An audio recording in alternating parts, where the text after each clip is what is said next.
좌우 옆 사람에게 이렇게 인사합시다. 하나님은 내 중심을 보신다. 할렐루야. 오늘 성경 말씀을 통해서 나 여호와는 중심을 보느니라 라고 하는 말씀으로 은혜를 나누고자 합니다. 많은 사람들은 사람의 중심보다는 외모에 관심이 많습니다. 그가 헤어스타일은 어떻고, 옷은 어떤 것, 가방은 뭘 들었고, 구두는 뭘 신었고, 사람은 외모에 많은 신경을 쓰고 관심을 갖게 되고 보여지는 것들입니다. 어제 선교사님과 잠시 식사를 하는데 얼마나 급하게 왔든지 여기 한국에 와서 병원 들어가서 그 환자복을 갈아입고 다시 그 옷을 입으려고 봤더니 온 옷에 페인트 칠이고 멀쩡한 게 하나도 없더라는, 그만큼 다급한 마음으로 왔는데 그거 볼 정신이 없고 몸이 아픈 것 때문에 그것으로 달려왔다라고 말씀을 합니다. 근데 사람은 보는 것에 관심이 많고 보여지는 것에 전부를 판단하려고 할 때가 참 많습니다. 근데 하나님은 우리를 외모로 보시지 않는다고 말씀하시기에 오늘 우리의 외모보다도 우리의 마음을 보시는 그 하나님 앞에 우리의 마음을 온전히 열어서 온전히 드릴 수 있는 복된 예배의 자리가 되기를 축원합니다. 중심이라고 하는 것은, 마음의 중심, 마음이라고 하는 것은 속에 있는 것들입니다. 우리의 정직함이나 우리의 신앙심이나 우리가 하고 있는 사명감에 대한 그 모든 것들을 포함하는 내용들이 우리 안에 있다는 말입니다. 그래서 하나님이 사람을 보는 눈과 사람이 사람을 보는 눈의 차이점이 있습니다. 인간은 늘 속을 본다라고 하면서 늘 속이 아닌 겉을 보고 판단할 때가 많습니다. 그래서 겉모양만 보고 사람을 함부로 판단하면 잘 안 됩니다. 근데 우리는요, 좋은 옷을 입고 또 좋은 차를 타고 좋은 것을 하는 사람은 다 높아 보이고 커 보이지만 그렇지 못한 사람은 깔보고 얕잡아 보고 무시하는 경향이 있지 않습니까? 또 하나님은 인간의 한계가 무엇인지를 말씀하고자 하는 것입니다. 하나님은 우리의 모든 것을 아시고 우리의 미래까지도 보시는 하나님이시지만 우리는 현재만을 보고 있습니다. 또 과거에 그가 어떠했던 과거의 사람만 보고 있습니다. 그러다 보니 그 사람의 미래와 내일에 대한 것보다는 지금 그가 무엇을 어떤 모습으로 서 있는지를 판단할 때가 참 많습니다. 그래서 사람은 지금 그 모습이 어떠한지, 생김새가 어떠한지, 그가 사회적인 위치가 어떠한지, 그의 경제적인 능력이 어떠한지, 그의 학벌은 어떠한지, 그의 가문은 어떠한지, 그런 것에 사람들은 치중하고 볼 때가 참 많습니다. 그런 면에서 다 봐진다면 하나님이 세상이 보는 관점, 세상이 보는 판단으로 우리를 보신다면 우리는 늘 부족하고 모자라는 것밖에 없는 사람들입니다. 그러나 하나님은 우리가 뭘 입었는지, 우리의 학벌이 어떠한지, 우리가 어떤 가문에 있는지, 우리가 어떤 모습이 아니라 마음의 중심을 보시는 하나님인 줄 믿습니다. 성전에서 헌금을 드리는 사람들이, 많은 사람들이 나는 어떤 것을 통하여 이 헌금 얼마를 하나님께 드립니다 라고 외치고 사람이 많이 보이는 가운데에 그 헌금을 하고 강구하고 드러내는 자가 참 많았습니다. 근데 가부는 정말 가진 것이 없고 자기의 그 오늘 하루의 식대로 드려야 될 두렵돈을 부끄러워서 수치스러워서 소리가 날까봐 사람이 볼까봐 두려워서 조용히 몰래 가서 집어넣었던 그 동전 두렵돈. 예수님은 그 많은 사람들 앞에서 그 여인이 가장 많이 했다라고 말씀하셨습니다. 금액은 가장 작았지만 그의 마음과 그의 믿음과 그의 중심은 주님 보시기에 가장 큰 것이었고 가장 귀중한 것이고 가장 높이 평가하는 것이라고 말씀합니다. 그런 의미에서 여러분, 오늘 중심을 보시는 하나님 앞에 우리 또한 중심으로 예배를 드리고 하나님이 보시는 그 중심은 어떤 것인지를 통하여서 우리도 우리의 중심이 다윗처럼 하나님께 마음에 합한 자의 모습으로 세워지기 위해서 드려지는 자가 되기를 원합니다.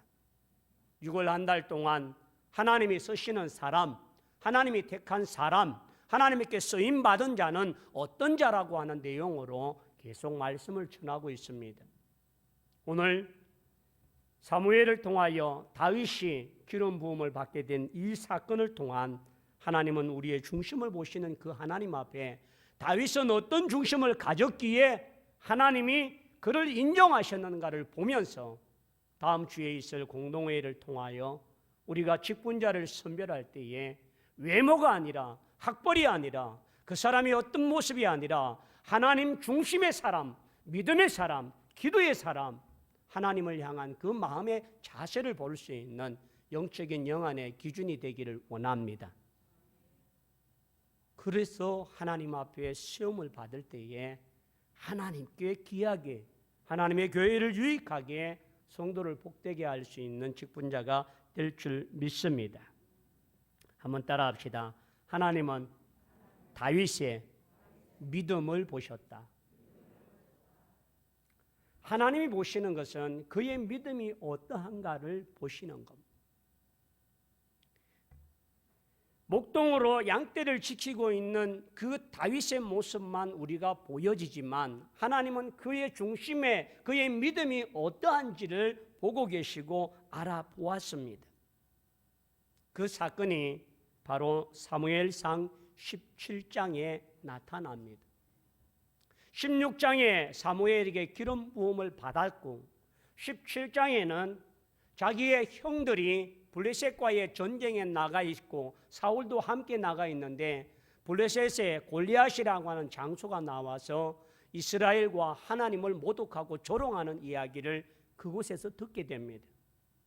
참다 못한 다윗이 사울 왕에게 나가서 자기가 나가서 그 골리앗을 상대하겠다고 이야기하면서 하는 말이 있습니다.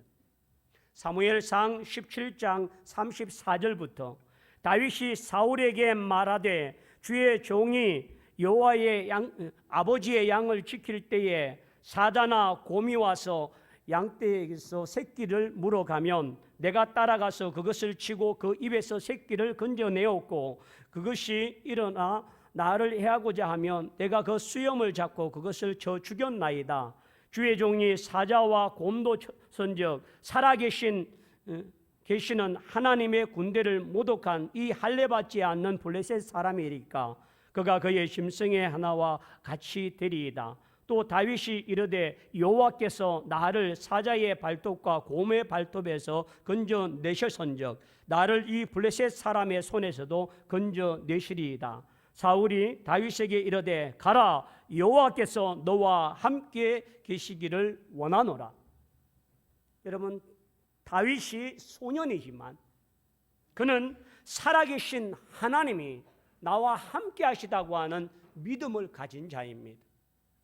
그의 앞에는 2m가 넘는 거인 골리앗이 있음에도 불구하고 그 사람을 두려워하는 이스라엘 군사들은 누구도 함부로 나가서 그 전쟁에 나가겠다고 말할 수 없는 움츠리고 두려움에 휩싸여 있는 그 많은 군대들 앞에 어린 소년 다윗이 나아가서 살아계신 하나님의 이름을 모독하는 저 골리앗을 짐승과 같이 만들겠다고 하죠. 그리고 하나님이 자기를 지켜주시고 건져주셨던 그 하나님의 믿음으로 나아가겠다는 겁니다. 그러므로 다윗은 사람을 바라보거나 자기의 능력을 바라보거나 어떤 무기를 바라보는 것이 아니라 하나님 한 분을 바라보며 그분이 어떤 능력을 갖고 계시고 그분이 누구인지를 알고 있는 믿음의 사람인 줄 믿습니다. 오늘 우리가 이와 같은 영적인 눈이 열려서 우리에게도 살아계시는 하나님이 나와 함께 계심을 볼 수 있는 영적인 영안이 열려지기를 축원합니다. 그리고 그 하나님이 나의 하나님이고 내가 그 하나님을 믿고 나아갈 때에 하나님이 나를 붙들고 계시다고 하는 확실한 믿음의 사람이 되길 원합니다. 믿음이 없으면 시련을 겪고 질병이 오고 환난이 오고 어려움이 올 때마다 낙심하고 좌절하고 절망하고 단식하며 원망하며 비탄에 빠지고 절망의 사람이 되어버립니다. 그러나 믿음의 사람은 그 절망이, 그 질병이, 그 환난이, 그 고난이, 그 물질의 어려움이, 그 상황이 도리어 하나님을 더 의지하고 하나님을 바라보는 기회가 될 줄 믿습니다. 다윗은 그런 믿음을 가졌기에 하나님이 그의 바라볼 때 내 마음에 합한 자라고 말하는 은혜를 받는 줄 믿습니다. 또한 다윗은 전쟁은 사람에게 속한 것이 아니요 전쟁은 사람의 숫자에 있는 것이 아니요 전쟁은 사람의 무기에 있는 것이 아니고 하나님께 속한 것임을 믿고 확신했던 다윗이었습니다. 17장 사무엘상 17장 45절과 47절에 보면 46절부터 보겠습니다. 오늘 여호와께서 너를 내 손에 넘기시리니 내가 너를 쳐서 내 목을 베고 블레셋 군대의 시체를 오늘 공중의 새와 땅의 들짐승에게 주어 온 땅으로 이스라엘의 하나님이 계신 줄을 뭐하게 하고요?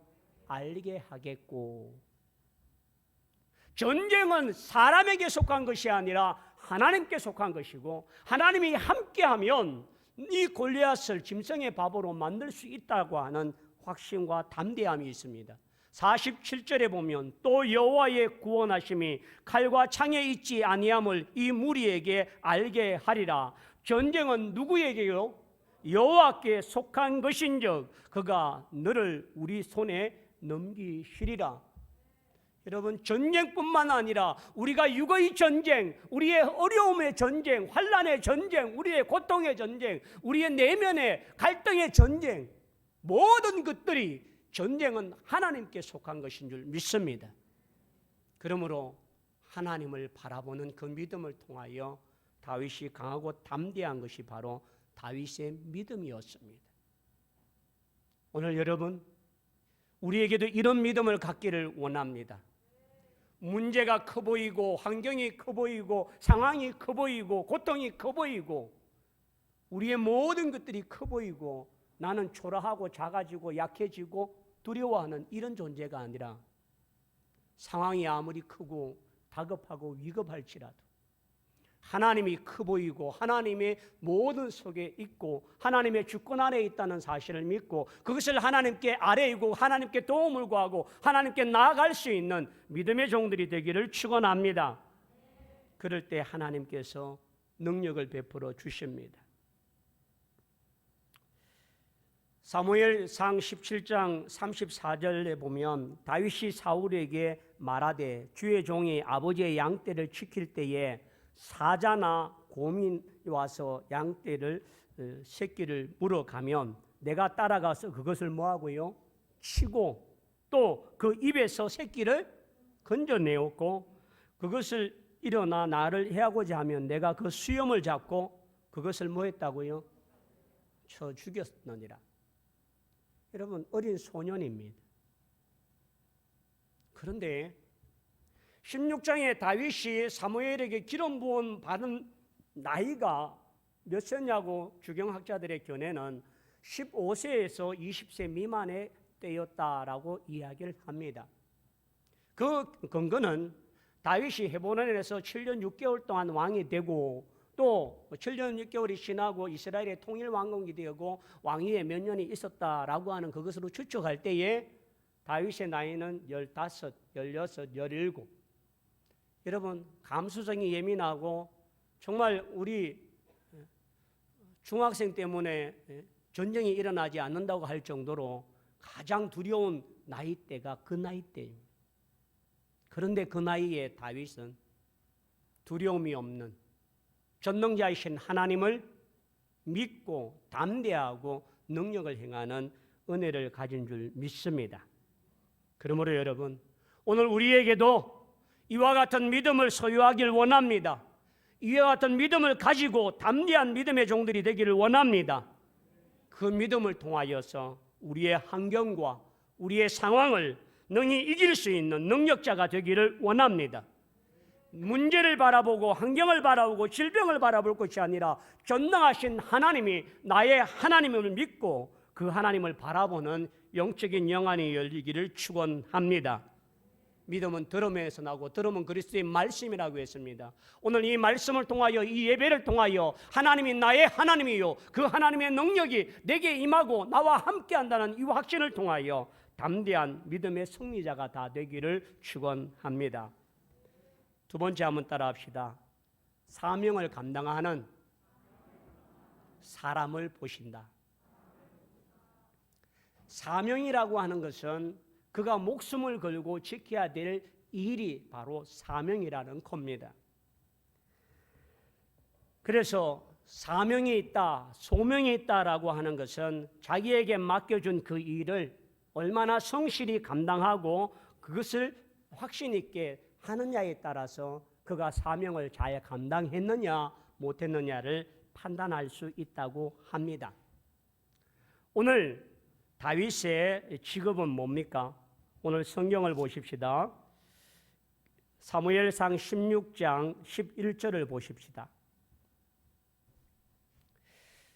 자, 사무엘상 16장 11절. 또 사무엘이 이새에게 이르되 내 아들들이 다 여기 있느냐?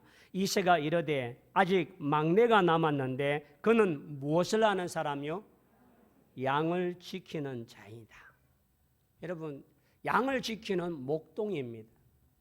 제가 성지순례를 갔을 때에 잊을 수 없는 게 있습니다. 터키 지방을 가서 한 지역에서 또 다른 지역으로 넘어가는데 바울의 선교길을 따라서 소아시아의 7교회를 따라가는 여정이었습니다. 그런데 터키의 그 가을 들녘에 해가 뉘어지려고 하는 그 줌에 가운데 그 들판 한가운데 길이 포장된 아스팔트 길이 쫙 나 있는데 해가 넘어가기 시작합니다. 근데 햇빛이 쨍쨍하고 환할 때는 양떼가 어디 있는지 아무도 몰랐습니다. 근데 해가 뉘어져가는 석양이 좀 되어지니까 각 들판에서 양떼를 몰고 목동들이 지팡이 하나를 목동이 하나를 들고 어린 목동들이 뛰어다니고 개도 뛰어다니고 그 모습을 보았습니다.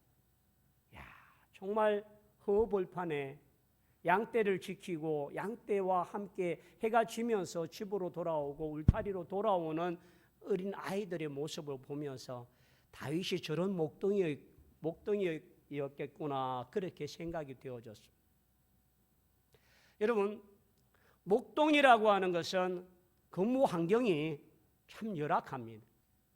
우리나라처럼 좋은 환경이 나무가 있고 그늘이 있는 곳이 아니라 정말 팔레스틴 지방의 광야와 들판은요 나무 한 그루가 없는 그늘한 곳이 없는 땡빛입니다.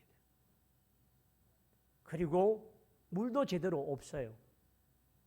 숨이 막히고 답답한 그곳에서 양을 지키기 위해서 목조가 필요한 것은 이리와 늑대와 사자나 곰이 이 양들을 공격하기 위해서 도사리고 있기 때문에 목동은 한눈을 팔 수가 없습니다. 그리고 특별히 밤에는 양문이라고 해서 양의 울타리나 양의 어떤 돌로 만들거나 가시덤불로 만든 울타리를 만들어 놓고 양이 못 나가도록 그 문 앞에서 딱 지키고 있는 것이 목자입니다. 그래서 목자는 양의 문이라고 말합니다.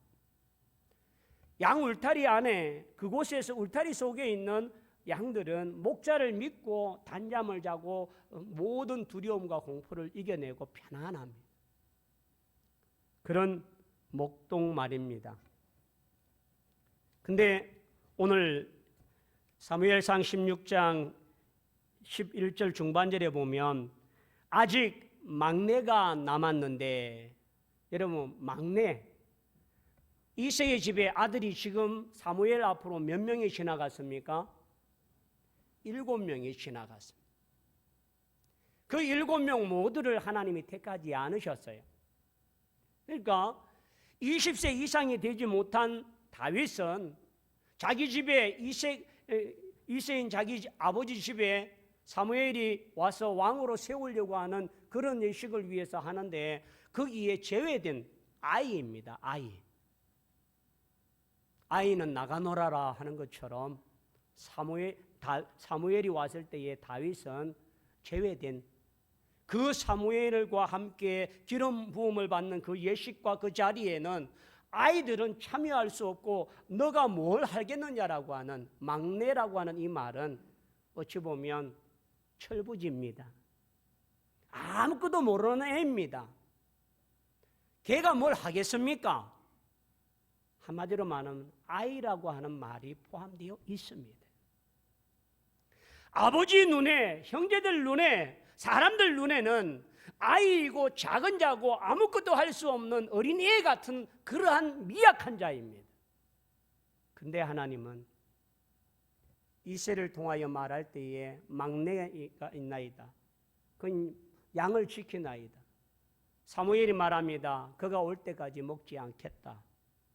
그리고 그가 와서 보게 되올 때에 12절에 보면 이에 사람을 보내어 그를 데려오매 그의 빛이 붉고 눈이 삐어나고 얼굴이 아름답더라. 여러분 굉장히 여기는 좋은 말로 해놨습니다. 여러분 한여름에 선크림 안 바르고 태양빛에 한낮을 계속 있으면 얼굴이 어떻게 됩니까? 하얘집니까? 새카매져. 얼굴이 너무 익으면 벌겋게 달아오르기도 하고 새카맣게 됩니다. 오늘 여기에는 굉장히 얼굴빛이 붉고 눈이 삐어나고 얼굴이 아름답더라고 말했지만 여러분 태양빛에 익은 얼굴은요 피부로 보면 견적이 안 나옵니다. 그만큼 태양빛에 걸려서 관리가 안 된 얼굴이고 그렇게 붉게 타서 그렇게 되어 있는 큰 모습이었다. 다윗은 이 목동으로서의 양떼를 지키기 위해서 양을 버리고 멀리 가서 그늘에 혼자 머물거나 숨어 있거나 그것을 행해서 양을 돌보지 않은 자가 아니라 양과 함께 하루 종일 그 곁에서 양을 돌보고 지키기 위하여서 애썼던 모습이 그 얼굴에 나타나 있습니다. 그리고 다윗은 그 사명을 감당하기 위해서 오늘 성경에 말한 것처럼 무엇을 이야기합니까? 여기 성경의 말씀 속에 다윗이 말할 때에 여러분 사무엘상 17장 34절과 35절을 한번 보십시다. 다윗이 사울에게 말하되 주의 종이 아버지의 양떼를 지킬 때에 사자나 곰이 와서 양떼에서 새끼를 물어가면 도망가야지요. 근데 다윗은 도망간 게 아니라 찾으러 갔어. 35절에 내가 따라가서 그것을 치고 그의 입에서 새끼를 뭐 했고요? 건져내었고. 여러분 사자나 곰이 새끼 물고 가는데 그냥 내 거니까 달라고 하면 그냥 순순히 줍니까? 목숨을 걸지 아니하면 그 사자에게 자기가 밥이 될 수 있고 사자에게 먹이가 될 수 있고 그 생명을 지키다가 자기가 죽을 수 있는 그 위경 속에서도 도리어 쫓아가서 그 입에 있는 새끼를 끄집어내고 살려올 정도의 사명감이라면 하나님의 백성을 맡겨도 되지 않을까라고 하는 것이 하나님의 판단입니다. 물려서 이미 가버렸다고 포기한 것이 아니라 끝까지 달려가서 그 사자의 입에, 곰의 입에서 새끼를 건져내어서 도리어 그 곰을 응징하고 돌아오는 그것이라면 하나님의 백성을 맡겨도 이 백성이 어떤 대적자들과 어떤 악한 자들에게 유린당하고 고통을 당하고 어려움을 당해도 내 백성을 지켜낼 수 있고 건져낼 수 있고 구해올 수 있는 그의 모든 사명감을 하나님이 보신 줄 믿습니다. 그러므로 여러분, 오늘 우리에게도 이와 같은 내가 맡은 일이 단순한 일이 아니라, 하찮은 일이 아니라, 아무리 작은 일일지라도 목동이라고 하는 이름으로, 어린아이라고 하는 이름으로 맡아있던 일일지라도 목숨을 걸고 그 자리를 뜨지 아니하고 얼굴이 붉어질 때까지 최선을 다하며 자기의 사명을 감당했던 이 다윗이 하나님은 보시기에 마음에 합한 자였습니다. 요령 피우지 아니하고 눈가림으로 하지 아니하고 진실되게 순직하게 충성된 마음으로 양떼의 생명을 내 생명과 바꾸는 그러한 마음의 자세를 갖고 있는 그에게 하나님은 내 마음에 합한 자라고 말합니다. 유대 사회에 이런 이야기들이 전성되어 오고 있습니다. 하루는 솔로몬 왕이 하나님의 성전을 건축하는 곳을 가서 일하고 있는 사람들에게 물었습니다. 뭐라고 물었냐고요? 왜 당신은 여기서 일합니까? 라고 첫 번째 사람에게 물었더니 그 일꾼이 이렇게 대답합니다. 그야 뭐 배운 것도 없고 이럭저럭 살아가려니 죽지 못해서 일하고 있습니다. 라고 한 사람이 대답을 했습니다. 조금 가다가 솔로몬이 또 다른 사람을 일하는 사람에게 물었습니다. 그 두 번째 사람이 이렇게 이야기합니다. 배운 것이 도둑질이라 이것밖에 할 것이 없어서 놀고 있을 수는 없고 그렇게 해서 이럭저럭 한 세상 살다 보면 가는 거 아닙니까? 그렇게 이야기를 하더라. 세 번째 한 젊은 청년을 보면서 솔로몬이 물었습니다. 당신은 왜 여기서 일합니까? 라고 물었더니 이 청년이 이렇게 대답합니다. 저는 정말 신납니다. 저 같은 사람이 하나님의 성전을 짓는 일에 돌을 다듬고 하나님의 아름다운 성전을 짓고 예배를 드리는 그 성전에 내가 일꾼으로 쓰임 받고 있는 게 너무 행복하고 좋습니다. 그래서 나는 날마다 일할 때마다 신바람이 나고 콧노래가 나오고 나는 그렇게 이 위대한 일에 참여하게 된 게 너무너무 감사합니다. 여러분이 솔로몬 왕이면 누구에게 이 성전의 일을 맡기겠습니까? 죽지 못해, 마지 못해, 먹고 살기 위해서 어쩔 수 없이 하는 사람에게 맡기겠습니까? 즐거움으로 일하고 이것이 행복이라고 말하는 사람, 하나님의 위대한 일을 하는 이것에 내가 쓰임받기에 귀하다고 생각하는 그 사람에게 하나님의 일을 맡기지 않을까요? 그래서 전성에 의하면 솔로몬이 그 청년에게 이 성전을 짓는 감독의 자리를 주었다고 합니다. 여러분, 막노동꾼으로 일하고 보잘것없는 그런 청년, 그러한 작은 자가 왕의 질문에 그 중심을 드러내고 그 중심을 이야기할 때에 그를 높여주고 그에게 직임을 주어진 것처럼 여러분, 교회의 직분은 내가 사람들에게 군림하고 내가 어떤 직분을 가졌다라고 하는 것을 과시하기 위하여 되어지는 포장지가 아닙니다.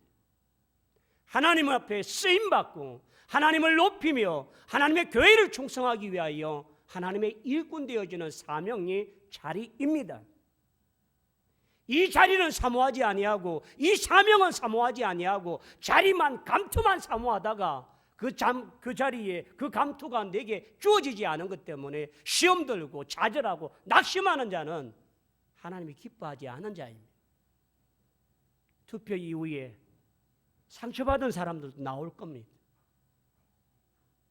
그러나 그 중심이 하나님께로 되어 있다면 상처가 아니라 내가 하나님의 저울에, 하나님의 거울에, 하나님 마음에 부족하구나, 약하구나, 그것을 위해 더 준비하고 더 중심을 세워야 되겠다는 마음을 가지면 그것이 더 큰 은혜이고 하나님이 기뻐하는 자인 줄 믿습니다. 투표는 사람이 하지만 그것을 주관하시는 분은 하나님이신 줄 믿습니다. 제비를 뽑든 무엇을 하든 하나님이 하나님의 사람을 뽑으신다는 사실을 기억한다면 그 모든 결과도 하나님이 하신 줄 믿습니다. 요나가 다시서 행을 행하고 그 풍랑을 잠재우기 위해서 제물을 뽑을 때에 제비를 뽑았습니다. 거기에 누가 당첨되었습니까? 요나가 당첨되었습니다. 사람의 눈에는 보이지 않는 것들이지만 하나님은 그를 찍어내시고 그를 뽑게 만드시고 그를 구별하게 하시는 일은 하나님이 하시는 겁니다. 그러므로 여러분, 우리가 한 주 동안 기도해야 될 것은 이 직분의 사명감이 내 목숨을 바치고 내 생명을 바치며 사자의 입에서 새끼를 끄집어내고 그를 대적할 수 있는 그런 영적인 사명감을 불타기를 바랍니다. 이름과 자리만, 명예만을 사모하다 보면 본인도 옆 사람도 지켜보는 사람도 시험거리가 되고 낙심거리가 되고 말 겁니다. 이번 공동회의를 통한 투표 이후에 이렇게 낙심되고 상처받는 자가 없는 하나님의 믿음의 사람들이 세워지고 그 세운 자를 통하여 하나님이 기뻐하는 일꾼들이 세움받기를 소망합니다. 마지막으로 한번 따라합시다. 다윗은 양을 사랑했다. 그 사랑의 양을 위해서 목숨을 걸 정도로, 위험을 감내할 정도로, 사자나 곰을 대적할 정도로 그 사랑의 힘을 가지고 지켜내었습니다. 일개 목동에 불과했던 다윗이 그런 마음 중심으로 작은 일을 감당했을 때에 하나님은 그에게 당신의 백성을 맡기고자 기름 부어 왕으로 세우는 줄 믿습니다.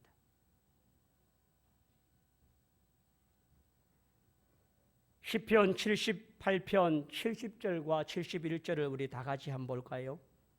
시편 78편 70절과 71절 다 같이요. 시작. 또 그의 종 다윗을 택하시되 양의 우리에서 취하시며 지키는 중에서 그들을 이끌어내사 그의 백성인 야곱 그의 소유인 이스라엘을 기르게 하셨더니 어디 있어요? 양을 치고 양을 기르는 그곳에서 하나님께서 그를 택하셔서 이스라엘을 지키고 이스라엘을 기르게 하는 주의 왕의 목동으로 세워주신 줄 믿습니다. 여러분, 다윗이 이렇게 목숨을 걸고 양을 지킨 것이 내 것이 될 확률이 어느 정도 있을까요? 이스라엘에는 여러분 다윗의 형들이 몇 명이에요? 7명이. 막내인 다윗에게 상속이 넘어온들 얼마나 넘어올까요? 다윗은 이 목동으로서 아버지의 양을 지키고 그 양을 지킴에 있어서 이것이 내 것이 될 것이라고 생각을 하고 목숨을 걸고 땡볕에서 그렇게 양을 지킨 게 아닙니다. 양을 사랑하다 보니 그 양의 목마름을 알고 그 양의 배고픔을 알고 그 양의 두려움을 알고 양의 그 공포를 알기에 양을 위해서 목숨을 걸고 있는 자가 바로 다윗이었습니다. 다윗은 계산하지 않았습니다. 내가 아버지의 양떼를 이렇게 지켜주면 내 앞으로 얼마의 양을 죽일까라고 하는 생각 해본 적이 없습니다. 그리고 이스라엘은 장자에게 모든 명분권이 있지 막내 8번째 아들한테 가도 거의 없습니다. 다윗은 그렇게 목숨을 걸고 그 양을 지키기 위하여 사자나 곰 앞에서도 두려워하지 않고 담대한 것은 양을 사랑했기 때문인 줄 믿습니다. 그런 자에게 하나님은 양을 맡기시고 나라를 맡기시고 영혼을 맡기시는 줄 믿습니다. 다윗은요, 왕으로 등극하면서 제일 먼저 한 일이 사울 왕의 시신과 요나단의 시신을 장례해 주었던 길르앗 야베스 사람들을 축복하고 상을 주는 일로 했습니다. 그리고 아브넬의 죽음, 이스보셋의 죽음, 그리고 요나단의 친구였던 자기의 친구였던 이 아들 머비보셋이 다리가 저렸지만 그를 사랑하여 자기의 왕궁에서 한 식당에서 먹게 만드는 모든 가정이 다윗은 자기와 함께하는 자를 버리는 자가 아니라 사랑하는 자이구나라고 말합니다. 다윗이 어려움을 겪었을 때에 이 자기의 함께했던 600명 가운데에 자기와 함께 이스라엘의 처자들과 아내들을 붙잡아간 아말렉을 공격할 때에 200명이 너무 지쳐서 못 갔습니다. 근데 400명이 가서 돌아오면서 그 200명에게도 다 나누어졌습니다. 전리품을. 그것이 사랑의 마음입니다. 사랑은 차별하지 않습니다. 사랑은 구별하지 않습니다. 사랑은 계산하지 않습니다. 사랑을 위하여서 자기의 목숨을, 자기의 생명을 바치면서까지 행했던 이 다윗의 모습이 오늘 직분자의 모습이 되기를 원합니다. 그 사랑 가지고 불평과 원망, 비난과 또한 이와 같은 공격이 아니라 그 사랑으로 섬기고 그 사랑으로 세워가고 그 사랑으로 하나님의 교회를 만들어갈 그런 일꾼들 말입니다. 어떤 사람이 사랑이 무엇이냐라고 물었더니 세 가지를 답했습니다. 첫째, 사랑은 함께 있는 것이다. 둘째, 사랑은 나무라는 것이 아니라 빛을 비추어 주는 것이다. 셋째, 사랑은 사랑하는 사람을 더 사랑하는 것이다. 사랑이라고 말하면서 빛이 아니한 어둠을, 공포를, 두려움을, 비난을, 상처를 사랑 아닙니다. 사랑받는 자의 모습은 행복하고 사랑받는 자의 모습은 기쁨이 가득합니다. 여러분, 정말 우리 가운데에 하나님 앞에 믿음이 충만한 자, 하나님 앞에 사명감을 가진 자, 하나님을 사랑하는 그 사랑을 가진 자를 한 주 동안 기도하면서 우리가 하나님의 일꾼을 선별할 수 있는 기도의 시간이 되길 원합니다. 인위적인 방법, 인간적인 수단, 그 모든 것보다 하나님이 하시는 일이 가장 선한 것인 줄 믿습니다. 기도로 믿음으로 준비해서 하나님을 기쁘게 하고 주만 바라보는 우리 신주남교의 모든 성도들이 다 되기를 축원합니다.